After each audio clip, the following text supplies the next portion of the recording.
Red Dead Redemption 2 doesn't hold your hand when it comes to death. Some characters get a moment of silence. Others don't even get a second. In a world this cold, death comes fast, ugly, and sometimes without warning. And it's not always the shootouts or betrayals that stay with you. Sometimes it's the quiet, the brutality, or just how pointless it feels. These are 10 of the most brutal, messed up, or downright tragic deaths in the game. And trust me, some of them is straight up brutal.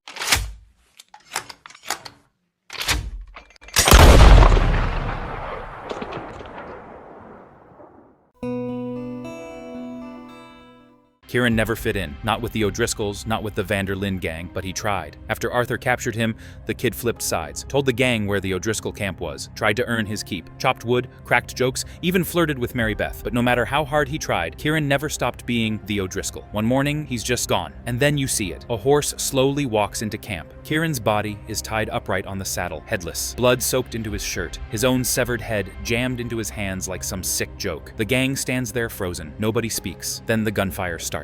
O'Driscolls were watching. The headless corpse was just bait. Kieran died alone, tortured, butchered, and delivered like a warning. And what did he do to deserve it? He switched sides. He tried to be better, and for that, he got turned into a trophy. Sean survived bounty hunters, survived capture, spent weeks tied up, getting smacked around for information, and yet, when you finally break him out, he's smiling, laughing. That's just who Sean was. Loud, reckless, funny as hell. He wasn't afraid of dying, but no one expected this. The gang is walking through roads. Arthur, Bill, Sean. Calm day, sun's out, no tension in the air. Sean's mid-sentence cracking another joke. Crack! A bullet rips straight through his skull. No build-up, no standoff, no shootout. Just bang, and Sean collapses like a sack of meat. Blood splashes the dirt. Half his face is gone. The Greys set it up, invited the gang into town just to put a bullet in the Irish kid's head. The rest of you dive for cover, but it's too late. Sean doesn't even get a moment. No dying words, no heroic end, just a body in the street. His death wasn't just a loss, it was a message. You're not safe anymore. Hosea wasn't a killer like Bill, wasn't a fighter like Arthur. He was the mind, the calm, calculated voice behind Dutch's chaos. If anyone had a real shot at getting the gang out clean, it was Hosea. But Dutch stopped listening, stopped trusting the man who built this life with him. And in Saint Denis, everything came crashing down. The plan was a simple bank heist, too clean, too easy. But the Pinkertons were already there. Arthur sees it unravel in real time. Then comes the final blow. Milton steps outside the bank, dragging Hosea with him. Hands tied, shirt torn, face bruised. Arthur watches from the window. Dutch stands frozen. Milton doesn't give a speech, doesn't negotiate. He just pulls the trigger. One shot to the chest. Hosea drops like dead weight. The gang's brain, the man who warned them again and again, gone in a second. Dutch doesn't scream, doesn't fight, just mutters, "Goddamn bastards," but he keeps going. And that silence from Dutch? That was the loudest betrayal in the game. Miss Grimshaw kept the gang running. She wasn't soft, but she wasn't cruel. She held people accountable. She kept the young ones safe. And when the gang started to rot, she saw it clear as day. She didn't trust Micah. She didn't like the way Dutch was acting. And in the final days at Beaver Hollow, she had the nerve to speak up. She calls Dutch out, right there in front of everyone. Says what no one else will say, that Micah's a snake, and Dutch is too blind to see it. Micah doesn't argue. He just lifts his pistol and shoots her in the gut mid-sentence. No hesitation, no warning. She hits the dirt, bleeding. And Dutch, he doesn't flinch, doesn't even turn. The man she followed across states, through shootouts and starvation, lets her die like a dog. Not because she was wrong, but because she wasn't.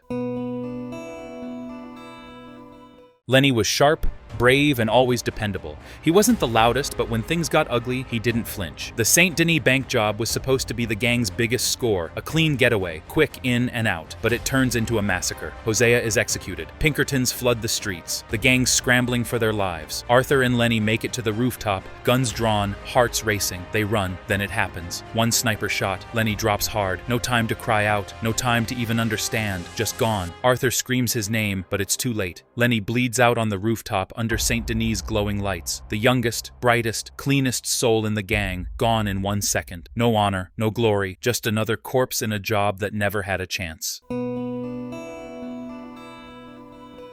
Molly was Dutch's girl, once. She wasn't a fighter. She wasn't part of the plans. She just wanted to be seen. But as Dutch drifted deeper into madness, Molly got left behind, forgotten, ignored. Until one night, she came stumbling into camp, drunk and furious. She says she told the Pinkertons. Everyone freezes. Arthur, Dutch, Grimshaw, they all look at her like a traitor. But if you listen, if you really listen, she's lying. She's hurt, angry, not because she betrayed the gang, but because the gang betrayed her. She screams. Dutch turns his back, and then, boom, Miss Grimshaw shoots her right in the stomach. Molly falls, gasping, bleeding out in the dirt like she never mattered. Nobody checks on her, nobody says her name, and when it's finally revealed that she never talked to the Pinkertons, it's already too late. She died not because she was a rat, but because Dutch couldn't handle the truth.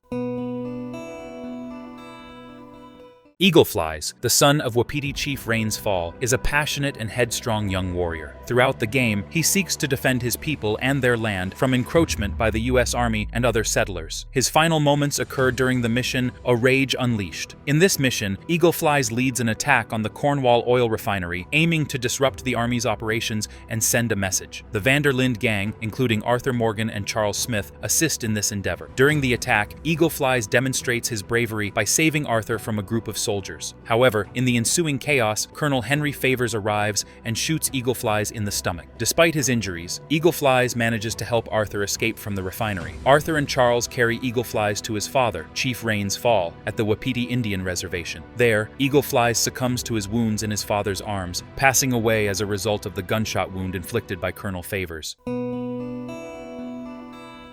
Strauss wasn't exactly the gang's nicest guy. He was the money man, sure, but he had zero chill when it came to collecting debts. He preyed on folks who were already struggling, squeezing them for every penny, sometimes with threats, sometimes worse. And if you remember, it was Strauss's ruthless ways that ended up causing Arthur's tuberculosis. The poor guy caught the disease partly because of Strauss pushing him too hard, which led to some serious tension in the gang. But here's the thing, when the Pinkertons finally got their hands on Strauss, they didn't just try to make him talk, they tortured the hell out of him. And even though he had every reason to give up Dutch and the gang, Strauss stayed loyal, never snitching. So, yeah, Strauss died because of the Pinkertons' brutality, paying with his life for being loyal to a crew full of outlaws, even if he was the one who made collecting money look like a cold-blooded job.